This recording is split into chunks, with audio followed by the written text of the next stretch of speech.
Mlango wa 20. Ibrahimu akaondoka huko kwenda nchi ya kusini, akakaa kati ya Kadeshi na Shuri, naye akatembea katika Gerari. Ibrahimu akamnena Sara mkewe, huyu ni ndugu yangu. Basi Abimeleki mfalme wa Gerari akapeleka watu akamtwaa Sara.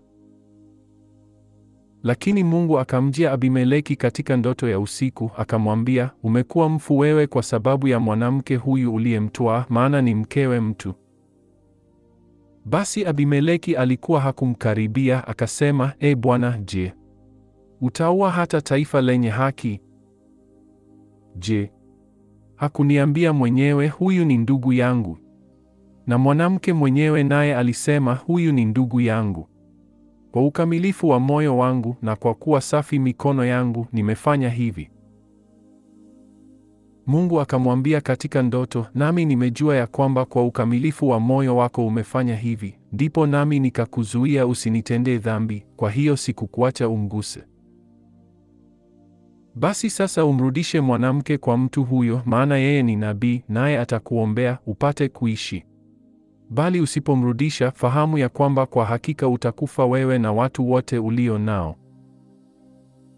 Abimeleki akaamka asubuhi na mapema, akawaita watumwa wake wote, akawaambia maneno hayo yote masikioni mwao, nao watu hao wakaogopa sana. Kisha Abimeleki akamwita Ibrahimu akamwambia, umetutenda nini? Nimekukosa nini hata ukaleta juu yangu na juu ya ufalme wangu dhambi kuu? Umenitenda matendo yasiyotendeka. 10 Abimeleki akamwambia Ibrahimu, umeona nini hata ukatenda jambo hili?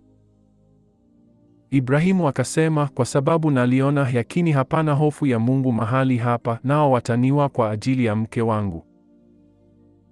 Naye kweli ni ndugu yangu, binti wa baba yangu, ila siye mwana wa mama yangu, ndipo akawa mke wangu.